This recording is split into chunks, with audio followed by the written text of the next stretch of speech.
Good evening, East Alabama, and welcome into the Locker Room presented by Ted's Floors and Beyond. I'm Namath Pitts. It is officially Wednesday afternoon, which means we have reached the halfway mark of the week. We have also officially turned the page in terms of wrestling season. We're now transitioning into baseball. We have baseball, softball, track and field, soccer, golf, and tennis. 6 sports to pick from. We'll have highlights over the course of the next couple months in those spring sports, but not officially closing the page on winter sports yet due to the Anniston girls basketball team playing tomorrow at Jacksonville State University. We'll have highlights of that game come Friday. We're also going to have an interview coming up here soon with a local wrestling club that is looking to get started. So still got a couple winter sports things coming up, but mainly turning the page. I want to remind you, if you have not already, to hit that like and follow button. It's real easy. You go to the top of our Facebook page. You'll see where it says follow. You'll see where it says like. Press those buttons. That way you don't miss the Locker Room. We're here every weekday, Monday through Friday at 5 p.m. You may ask, what is the Locker Room? Maybe this is your first time watching us today due to the highlights we're going to have from the baseball game. We are, well, a local-owned business right here in East Alabama, and essentially what we do is we have interviews with local sports coaches in the Calhoun, Cleveland County areas, branching out into the Gadsden, Etowah areas a little bit. Then we also have highlights of different games each night from different teams. We have rankings. We have our own rankings. We have state rankings. We really cover just about anything in terms of sports right here in East Alabama. But also not just the Locker Room, but every night we have East Alabama Now News, which is at 6:30 p.m. Mike Stedham and Katie Edwards bring you your local news, whatever it may be that is going on here in East Alabama. I can tell you there's something always happening in Anniston, and so there's always bound to be something. Then John Holder has your local weather. He's going to show you what the forecast looks like. Today it's been beautiful. I'm wearing short sleeves, got khaki shorts on right now. Beautiful day. I guess the groundhog was wrong. So groundhog didn't get his coffee that morning. I don't know what happened, but I know I'm wearing khakis in February, and that does not typically happen. And then, of course, I bring you your sports on East Alabama News every night as well. But hey, today we are going to have baseball highlights. This is the first time we've done baseball highlights on the Locker Room. Really, I haven't seen a lot of people around here that do baseball highlights. And so we talked with the head coach of the Wellborn Panthers yesterday, Coach J.D. Phillips, talked with Dozer Hayes, talked with Brennan Talley and Will Phillips. Well, the Wellborn Panthers were at home last night for their home opener against Appalachian. But before we show you guys those highlights, I want to remind you who is presenting those highlights for us here on East Alabama Now, and it is Lindsay Barger of Really Real Real Estate. And I got to ask you, are you ready to buy or sell? Because together with Lindsay Barger, we can help make your home dreams a reality. She specializes in home buying, selling, and investing. Whether you want to buy a personal home, buy land to build a dream home, sell a rental home, or buy a home to flip and resell, Lindsay Barger is your friend through it all. I know that she would love to guide you in the process, so call her today at 256-441-2389. Call her for all your real estate needs, and do not forget to like and follow her on Facebook and Instagram at lindsaybarger.realtor. Let me give you guys a little background on what took place yesterday. Coach J.D. Phillips is in his second season at Wellborn. They had 0 seniors a year ago. Still young right now, only 3 seniors. And then they had their home opener against Appalachian. Appalachian is the defending, reigning, undisputed state champions in Class 1A. Coach J.D. Phillips booked quite the schedule of competition for the Wellborn Panthers as he hopes to get better and better. Let's go out to Brooks Field in Wellborn for the Wellborn Panthers hosting Appalachian. We get the action started. Again, Wellborn home opener against defending 1A state champions Appalachian. There's the head coach of the defending state champions, Brandon Johnson. There's J.D. Phillips of Wellborn as they meet in the middle. Brennan Talley's on the mound for Wellborn. A pass ball would score Camden Moore from third base as Appalachian gets the scoring started early. They hit a double on the first at-bat of the game to deep center field. And then right here, it's going to be Brennan Talley again on the mound. He's going to throw it to Logan Harvey. Logan Harvey's going to hit a fly ball to right field that will be caught by Tanner Ingram for the out. This time, and Wellborn's going to, Brennan Talley again still on the mound. Brennan Talley's going to, let's get the ball back in right here to Talley. Talley's going to throw one to Cole Gargis, and Cole Gargis is going to hit a single up the middle, and so he's going to get on first base with a single. And pass balls was a little bit of an issue for Wellborn yesterday at the catcher position. And right here, a pass ball is going to advance Callan Shirley to second base. I was waiting to see if he attempted to steal, but a pass ball put him on second, so Talon Shirley goes to second. This time, Brennan Talley attempts a pickoff move to Ethan Curl at third, and that would be unsuccessful. This time, the pickoff by Ethan Carroll. He's going to throw it first to Dozier Hayes, so Preston Martin's grounder goes to third, and Ethan Carroll gets the out to first. This time, Jackson Hicks is going to hit a single into the outfield, and that is going to score a run for Appalachian. Wellborn can't get the ball in time. So Jackson Hicks gets the RBI. Brennan Talley's pickoff attempt at first base is unsuccessful. How about this? This is my good friend, my college roommate, John Cade Robertson, doing some coaching from the dugout. I want to give him a little shout out. All right, here we go. Tanner Bartlett. He's going to get the strikeout. Tanner Ingram swings and strikes out. This time, Camden Moore is going to hit a grounder, but the throw is going to be to Dozier Hayes. His foot comes off the bag, so Camden Moore safe. This time, Brennan Talley is going to get Talon Shirley to strike out looking. Tanner Bartlett is going to get Cameron O'Brien to strike out swinging. And then Tanner Bartlett, right here on the mound, had to be throwing probably in the 80s at somewhere around there. He's a senior. He's going to get the strikeout as he continues a no-hitter. He's got a no-hitter at this point in the game. And so he's looking to throw a no-hitter on opening day for the Eagles. This time, Jackson Hicks is going to hit a grounder, and Wellborn is going to turn a double play as they get it to first base, and it's a double play for Wellborn. Jackson Hicks hits into a double play. Wellborn infielders are going to meet with Brennan Talley on the mound, and then Logan Harvey is going to hit one right past the infield. Wellborn's going to try to get the ball in. Levi Parrish goes from second to home, and he is safe. So Logan Harvey hits one right past the infield. It's an RBI. Here's Tanner Bartlett. He's going to hit a fly ball to center field, and it is going to be caught by Sean Perez. And so Sean Perez gets the out in center field. He's going to make his way back into the dugout, going to meet his left fielder right there. This time, Ethan Carroll at bat. He's going to draw the walk and get to first base. And so Ethan Carroll goes to first on the walk. And then you're going to see Tanner Bartlett, who's still got a no-hitter. He's going to throw it to first, but his pickoff attempt is unsuccessful. Then Wellborn's going to go to Isaiah Amberson, and he gets the strikeout on Camden Moore. Camden Moore struck out looking.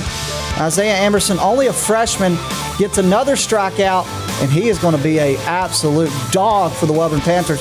He's going to be good. Appalachian gets the opening day win 16-0. They spoil Wellborn's home opener, and so Wellborn falls to 0-2 after falling to Victory Christian on Monday, Appalachian on Tuesday. And again, Wellborn just couldn't keep up with Appalachian. They fell 16-0. Appalachian got on the board in the first inning. They scored on a pass ball. Talon Shirley was struck by a pitch, JT Hyde walked, Preston Martin grounded out, and Jackson Hicks singled, which each scored a run. Then Appalachian added to their lead in the top of the second inning after Wellborn committed a couple errors, which eventually scored runs for Appalachian. They added to their lead again in the third inning after Hicks walked, Camden Moore singled, and Appalachian scored on a pass ball, each scoring one run.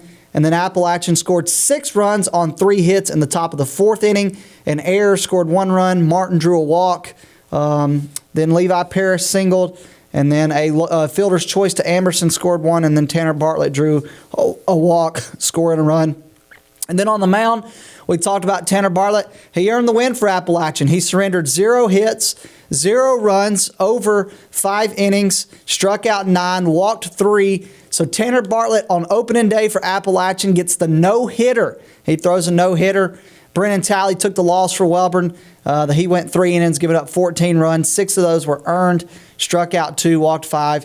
And Appalachian piled up 10 hits in the game as they defeat Wellborn 16-0 on their opening day. We caught up after the game with the head coach of Appalachian, Brandon Johnson. I said, Coach, you get an opening day win, 16-0. Talk about how you felt like your team performed for you guys on opening day. Guys played well, man. It's been a long 6 weeks of practice, and it was time to roll it out there and kind of see what happens. But I thought we had great pitching tonight. Tanner Bartlett, I think he actually threw a no-hitter, and had really good at bats. So there was a lot of things, a few little things that we hadn't really. That's only popped up a few times at practice. But I thought the kids competed and they stuck to a good game plan and did a good job. When you score 16 runs, you could arguably make a case that one of the batters surely had such a massive game that he deserves MVP, but I don't think anything triumphs a no-hitter from your pitcher. So I asked Coach Johnson who would be his MVP. Obviously the pitcher has the most to do with the game really any time. So Tanner was fantastic. But if you go back through there and you go through the lineup of just the number of quality at bats, and I told the guys, I said the biggest thing tonight is the 0-0 approaches were really good at the plate and the two-strike approaches were really good, which is a big key to our offense. So I thought it was a pretty good little team win.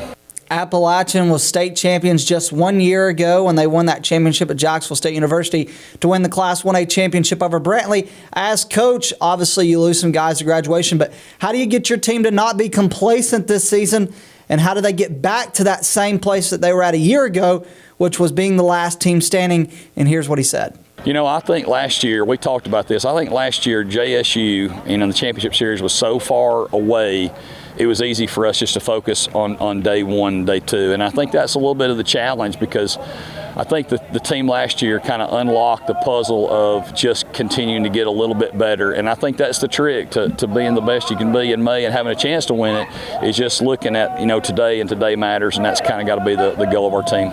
Appalachian gets the opening day win 16-0. They moved to 1-0 on the season for J.D. Phillips and the Wellborn Panthers. They fall to 0-2 on the season. They're back at home again on Thursday when they host Lincoln, and then they'll be at home this weekend when they host B.B. Comer and Jacksonville Christian Academy.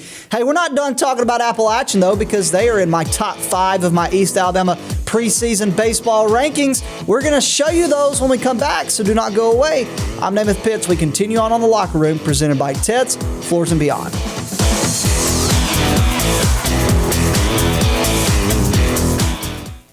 Ted's Floors and Beyond is excited to introduce our all-new outdoor living collection. Have you ever dreamed of elevating or even creating an outdoor living space, whether it be for grilling, lounging, playing, entertaining, or just winding down? Our quality tile and stone, combined with our expert craftsmanship, will no doubt create unforgettable outdoor moments with family and friends, while also enhancing the beauty and value of your home. Call us today. For over 60 years, Oxford Lumber has been servicing our area, and our customer service has always been our main focus. Our customer service is what sets us apart from anyone else. From the moment you enter, our highly trained staff will treat you like family. To enthusiastically provide total customer satisfaction within a positive and self-fulfilling employee relations environment. Visit us at any of our 4 locations or at oxfordlumber.com. Ted's Floors and Beyond brings you the Locker Room each and every day. Ted's Floors and Beyond has all your flooring needs, whether it's hardwood, laminate, carpet, tile, luxury vinyl. They have it for you right there at Ted's. You can go by their showroom there in Anniston, and you can pick out what you like, want, and need, and they can do that there at Ted's. Also, they've got their partnership with Wellborn Cabinet and will offer you a complete kitchen or bath makeover. That includes cabinets, countertops, flooring, backsplashes, tile showers. They can get it done there at Ted's Floors and Beyond. And now they offer you work on your outdoor space, whether it's an outdoor kitchen, patio, or living space. They have specially made outdoor tiles and stones that can enhance your outdoor experience. Go by and see them today at their showroom in Anniston on Highway 431, right before you get to Sachs Elementary School, or visit them online at shopteds.com. That is shopteds.com. Ted's Floors and Beyond brings you the Locker Room.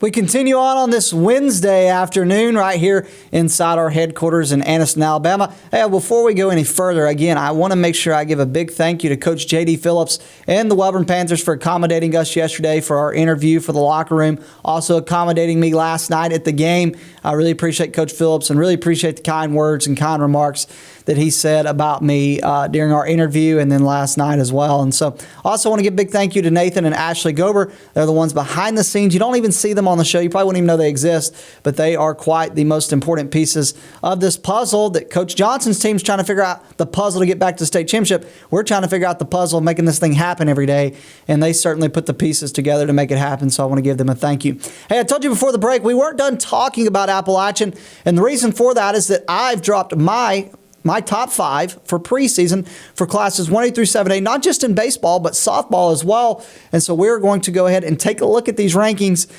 These are my sole rankings. So if you have a problem with them, Don't complain because they're my rankings.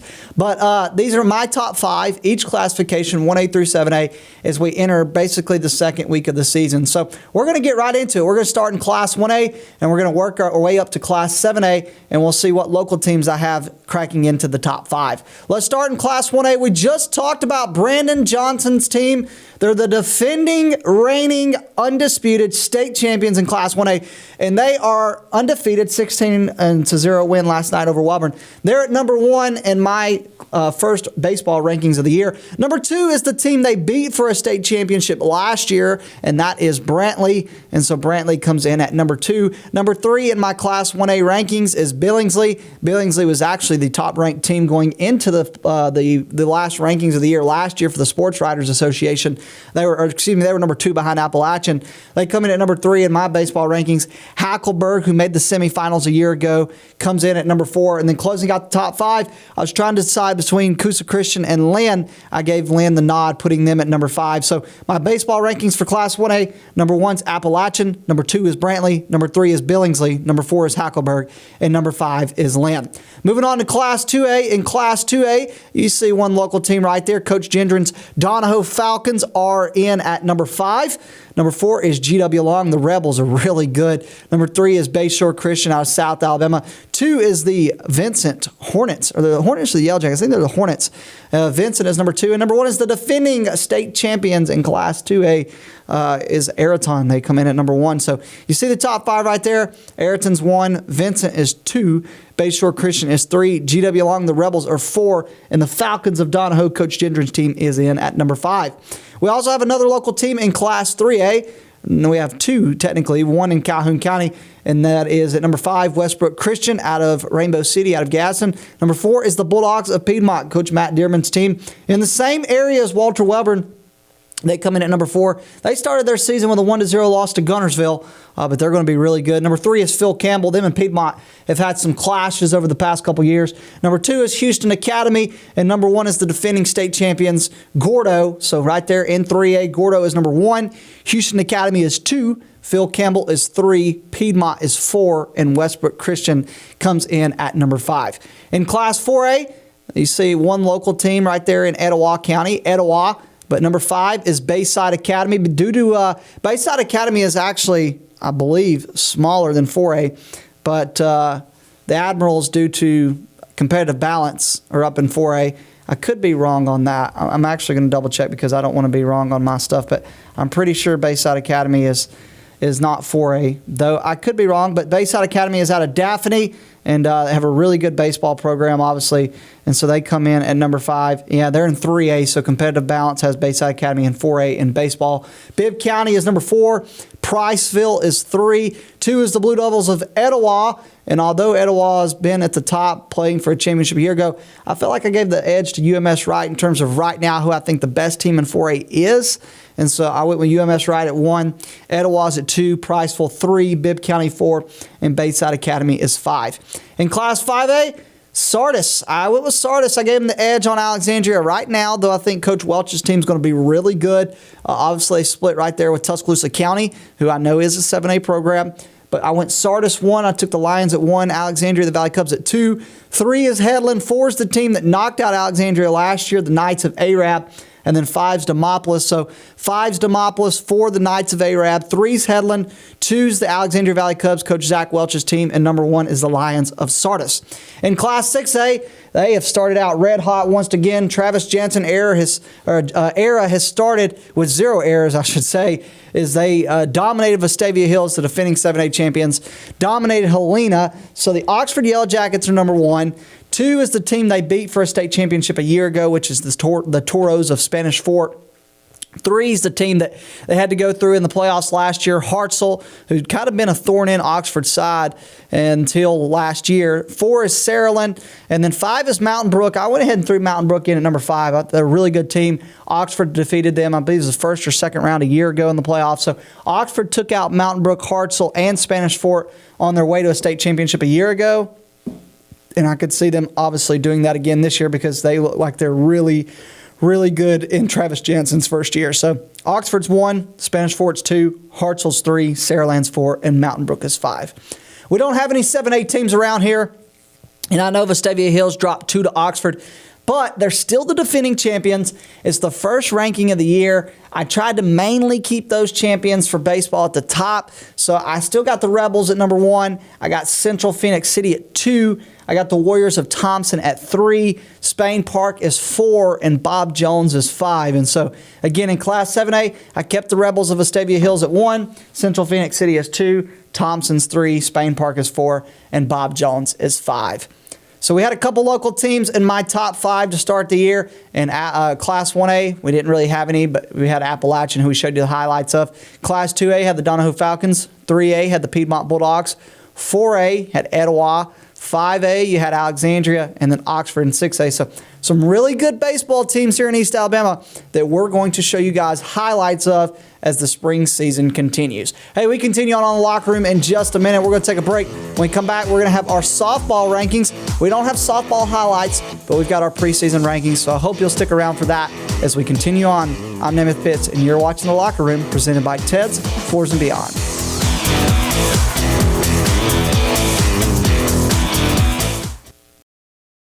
Ted's Floors and Beyond is excited to introduce our all-new outdoor living collection. Have you ever dreamed of elevating or even creating an outdoor living space, whether it be for grilling, lounging, playing, entertaining, or just winding down?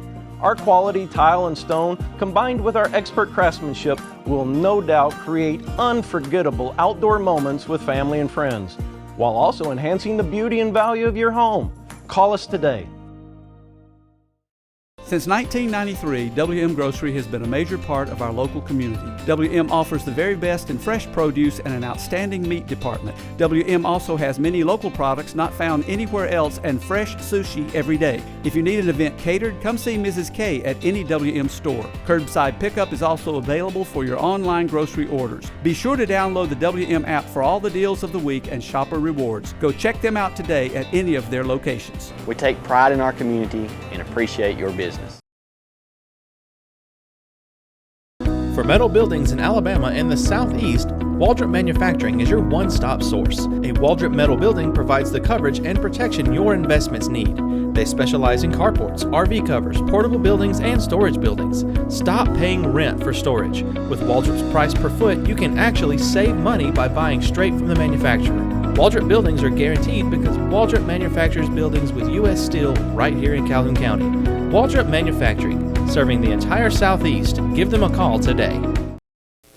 We continue on the Locker Room on this Wednesday afternoon. I feel like I just say the same thing every time we continue on the Locker Room because that's what we're doing. It's the last segment of the day. We've shown you that just today alone, we've shown you highlights of Appalachian, the top team in 1A, going head-to-head with Wellborn. You've heard from Brandon Johnson, the head coach of Appalachian. You've seen our top 5 rankings for each classification in baseball. Now we shift to the other diamond known as softball. And now I can tell you guys right now, my plan is to have softball highlights next Tuesday. So my plan is to next Monday be at Weaver for the Andy Fulmer Game 1 as the head softball coach as they host Asheville. So if you're wondering when are we going to start having softball highlights, the plan is to be at Weaver next Monday. My plan the rest of the week is, well, we've got Anniston girls basketball. We've got the Calhoun County Sports Hall of Fame.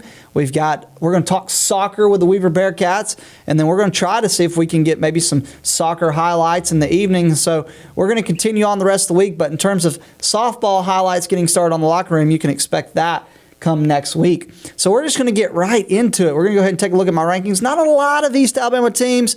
I have a couple that cracked in here and there, but overall, some strong teams across the state of Alabama for softball. And I'll be honest with you guys, I'm a huge Braves fan. But what you may not know is I'm actually a season ticket holder for Alabama softball. So I love softball. Probably the biggest Alabama softball fan you're going to find in this area. I know I'm probably the biggest male Alabama softball fan. So I love softball. I think it's a great game, great pace, and I just love it. And so here's my softball rankings, top 5, starting in Class 1A. And starting in Class 1A, you could kind of say they're local, but they're not. They're really north, kind of the center area. But Cedar Bluff's right there at number 4. Milry comes in at 5. Again, Brantley, who was runner-up in baseball, is 3. In softball, Leroy is 2. Skyline, really good. But I will say, Spring Garden's not in my rankings, but I would certainly keep an eye on the Garden this year. But in my Class 1A rankings for softball right now in Class 1A, Millry is 5, Cedar Bluff is 4, Brantley is 3, Leroy is 2, and Skyline is number 1. In Class 2A, yeah, we got one really local team in Calhoun County. They're probably not going to be ranked 1 in the Sports Writers Association, but I know Coach told me back during volleyball season that he said, hey, we're going to be really good. Returned just pretty much everyone essentially. Made that run last year for the state championship. So Coach Bryant feels really good about the team he's got returning. So Coach Bryant, I'm going to buy into the stock you're selling me, and I'm going to give you guys the number 1 ranking in Class 2A in my preseason rankings. I'm going to put Sandrock at 2. I know Wicksburg and Hatton's really good. I'm going Wicksburg 3, Hatton 4, and then Lamar County at 5. I think the Raiders of Pleasant Valley are going to finish Dana Bryant's career as volleyball champions. Now, obviously, I don't know how long Mr. Bryant's going to go, but I think they're going to win him a championship. So I think the Mr. and Mrs. in terms of the Bryant family are both going to get state championships this year for Pleasant Valley. I got Lamar County 5, Hatton 4, Wicksburg 3, Sandrock 2, and Pleasant Valley number 1. We do have a local team in 3A. Coach Smith is Piedmont Bulldogs. I've got him at number 3 to start the year. I've got Winfield at number 5, who's always really, really good. Opp at number 4. Again, Coach Smith, Rachel Smith's team, I got them at 3. Savannah Smith, going to be their ace, signed to play at Jacksonville State University. They're going to be really good. But I tell you what, Beulah and Plainview are as good of a team as you're going to find in any classification. So certainly going to be a tough task for Rachel Smith's team to knock off one of those two. I think they certainly can. But right now I got the Bears of Plainview at 1, the Bobcats of Beulah at 2, the Bulldogs of Piedmont 3, Opp 4, and Winfield 5. Now, I am curious, who would win a real war between a Bear and a Bobcat? That would be pretty interesting to see, but it doesn't really matter. All right, let's go to Class 4A. In Class 4A, I thought I went Mike Leach there for a second. We're about to get into all the mascots and whatnot. But in Class 4A, we don't have any local teams, but I got Brooks at 5, Madison County at 4, Geneva is 3, Orange Beach is 2, Curry's 1. Now, if I was ranking these based on places to live, I would have gave Orange Beach probably the number 1. Probably would have moved Curry to 4 or 5. Never been to Curry, couldn't tell you where it's at, but I can tell you I've seen their softball team play, and they are good. And they can throw the dang ball. And so I can tell you right now, I think they're going to win it again this year in Class 4A. So I got Curry at 1. Orange Beach is 2. Geneva's 3. Madison County's 4. And Brooks is 5. In Class 5A, yeah, no really any local teams. But I tell you what, if you know softball and you think State of Alabama, I'm telling you what, you're going to think about Springville and you're going to think about Moody, because those are 2 really, really good programs, have been good programs for a long time. So I got the Tigers of Springville 1. I got the Blue Devil 2. I got to tell you again, a Blue Devil and a Tiger. That would be an interesting battle. I'm probably still going to go with the Tiger, though I don't know what kind of powers the Blue Devil has. Devils are not good. So that would be interesting to see. But Scottsboro's 3. I don't think they can really compete with the Blue Devil or the Tiger. Same thing with Jasper. And then Brubaker Tech, honestly, don't even know what their mascot is. I'm not going to try to act like I do. But in terms of softball, I would expect Springville, Moody, or Scottsboro. Keep an eye on Jasper. I really think those top 4, I think any 4 of those could be the last team standing. So those are Class 5A. It's weird not seeing Hayden in the top 5. They've been so dominant for a long time, the Wildcats. But all right, let's move to Class 6A. I have Oxford at number 6. They, had some tough games to start the season, had a dominant win last night. I think they're going to crack in there. I really do. Ashland Burns had a heck of a game last night, but they fell to Helena, I think. So I had to throw Helena, Huskies, at number 5. Hillcrest, Tuscaloosa, the Patriots at number 4. I don't think a Patriot and a Husky, that'd be tough. 3's Hartselle, 2's Athens, 1's Wetumpka. They're the Indians. Could you imagine an Indian and a Patriot going at it? I think the spear, though, from the Indian would give them the advantage.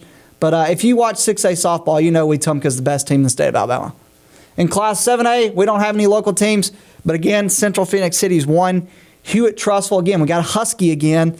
Are we talking a dog Husky? Are we talking like a wild husky in the desert? I don't know. Are they polar bears? Yeah, I went to Wellborn. I really don't know. If someone could clarify that in the comment bar, that'd be nice. 3's the Bucks of Hoover, 4's Fairhope, and 5's Vestavia Hills. If we're going off places to live, I'm going Fairhope because, again, I'm in South Alabama, close to the beach. I'm a beach guy. But right now, I think Central Phoenix City is the best team in Class 7A. trying to have some fun with it. You know, I'm trying to do my best Mike Leach. Remember, it's right there with the mascots. But I got to tell you, I am curious, though, having a little fun. What do you guys think would be the most dominant mascot? If, like, there was a fight of any mascot you could possibly think of, who would be the most dominant? I would love to hear your thoughts in the comment bar. Now, we are going to talk with Bearcats tomorrow as we're going to talk Weaver Bearcats soccer. I'd love to see how a Bearcat would get in the mix. We might just ask their coach tomorrow. But either way, that's going to do it for me. Hey, I want to remind you to join us back here tonight at 6:30 p.m. for East Alabama News. We'll go ahead and recap all of the baseball, softball, and soccer from East Alabama last night and turn the page to tomorrow. So I hope you'll join me right back here tomorrow evening at 5 p.m. on the Locker Room, presented by Ted's Floors and Beyond.